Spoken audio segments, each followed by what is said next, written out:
given she's such a fan of doing so, I've just said to her, Jazz, come here. I'm going to give you the opportunity to ask me. I don't know what she's going to ask me. Questions about my childhood, yeah. So bearing in mind, Jazz, when am I born? What year? 1976. That's it. So I'm born then, I'm 0 then, yeah. So when do I reach 16, say? Do you know? Yeah, that's right. The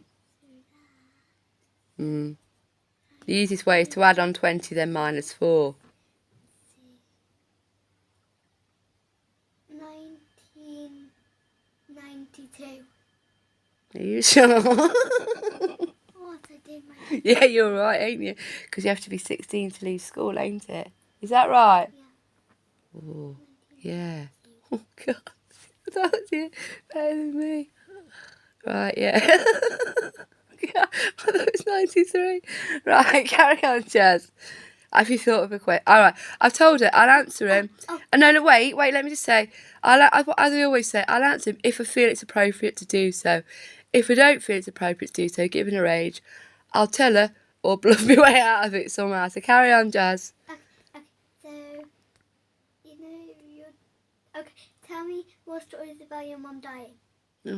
What? Well, we don't know, do we? No, We've covered that.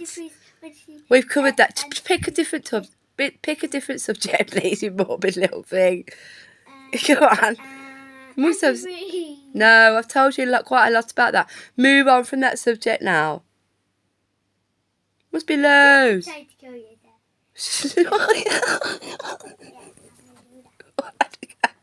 That one. You've heard that before as well. Pick one you ain't heard. Jasmine, God, you know where I grew up now, don't you? You've seen pictures in that year. Yeah? So, it could be junior school, secondary school, not so much college. Well, ask me a question relating to that then. It's about me. You lived in Norfolk? No, yeah, that's right. Yeah, leave the names out of it. Carry on. And then, someone's dad fell down the stairs and then... Yes. That one, please. Oh, God. That one, please. Jazz, I'm going to say no. I'll tell you why. Firstly, I've told you before, and you shouldn't be relishing in death stories. I'll be honest. Right, we're in the old hotel. I was watching it on my phone, I think, on YouTube Live. I don't think it was on the telly. The news stream of the Nicola Bulley announcement, a terrible case from start to finish. Anyway, it's on, and it captured a lot of people's attention. They're still trying to have a go on YouTube, ain't they? Even though it's months ago now, but anyway. I says to Jazz, look, they're going to make the final announcement now. And Jazz was watching her laptop with her headphones on, yeah? So she takes her headphones off and she goes, are they going to show the dead body? And I was like, well, no, they never do that, Jasmine. What makes you say that? Oh, no, no, they are not. Why? You know what she did? She went, well, I'm not interested then, and put her headphones back on. I was like, no. I said to me, mate, go and look at that. She's 7. Wants to see a dead body. What's been in the water for a month. Oh, gosh. Right, now think of one that doesn't touch upon the subject of death, please. Come along. Secondary, in the house, when you was 10 years old. What do you want me to tell you? When you was 9 years old. About what? You got to... Your grandmother teaching you down the nose.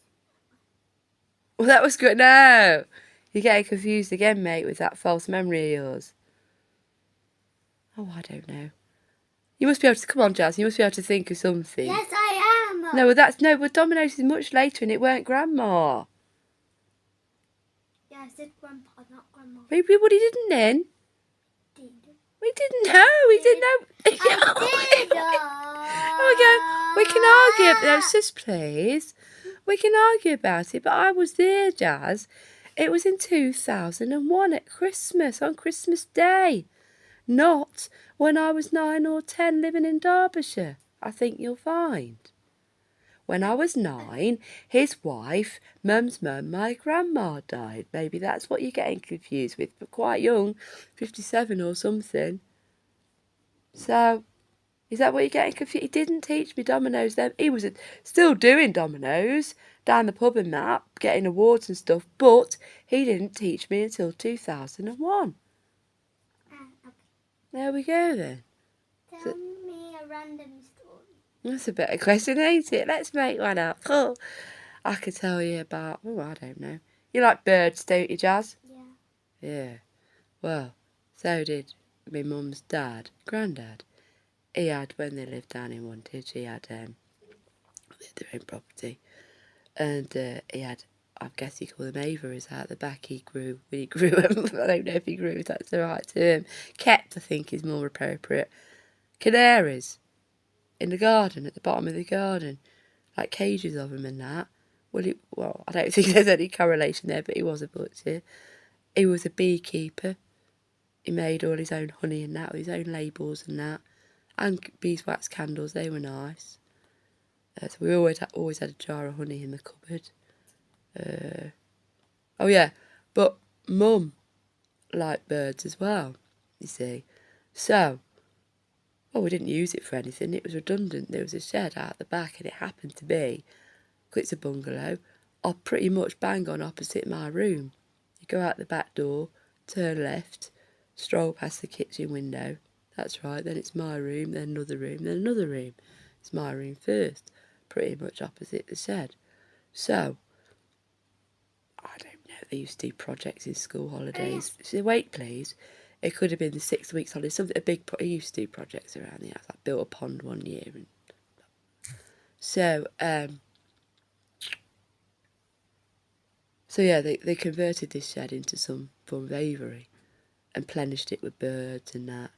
I do remember there were cages in there and like a big like walking cage for them and all. So she had canaries, finches. I do remember this because I thought it was bizarre at the time.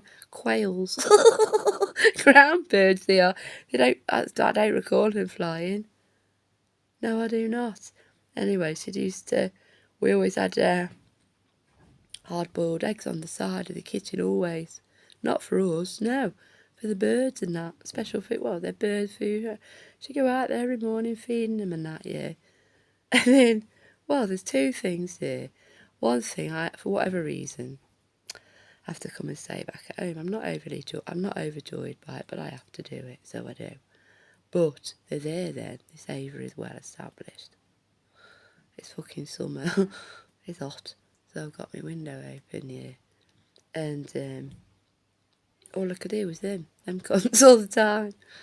So unsurprising, I did used to listen to music back then. But in the morning, like, oh, you are kidding me. Here we are again. They're up again, are they? So I am as well then, you know. And then, one day, I need to get right. They think it was a rat. That or a fox. I'm sure they said rat anyway. One day, she wakes up as normal, gathers all the food as normal, goes to the shed door as normal. But the only normal thing is, she described it as a massacre that occurred. I didn't want to see it. I didn't want to see it, yeah. Every single bird in there gone. Slaughtered. Feathers everywhere. Feathers everywhere gone. All dead. Some had broken and killed them all. It's bad, ain't it? The poor things. But you know my opinion there. They shouldn't really be there in captivity anyway. So there we are. That's just one risk that can occur. And then, not content with that, for some reason, she talked Dad into getting her a pair of lovebirds. They're like a greenish turquoisey colour. Like a pinky neck and that. Yeah. They lived in the front room. In a cage in the room. It's a sizable cage, but it's like the fad when you were kids. Everyone's really bothered about them at first, and the 6 weeks pass and everyone fucks off back to school and all work. And they just sat there doing fuck all in this cage here. Until one day, well, they did. She used to let them out and they fly around the room and that and go back in the cages according. And then one day, one of them died. And it is true what they say, the other cannot survive with that. Why that is, I do not know. I'm sure Wikipedia could tell me. But the other one weren't too happy about this other one dying, you see. Whether they were, but I wouldn't know. What if I don't think they had eggs, I don't know. Anyway, they were there. One of them died. I didn't see the dead body, no. I was just informed it had died. But what I did witness was the other poor one left behind. It was awful. It just pecked all its feathers out. It was so unhappy so it could die. Isn't that tragic? Oh dear.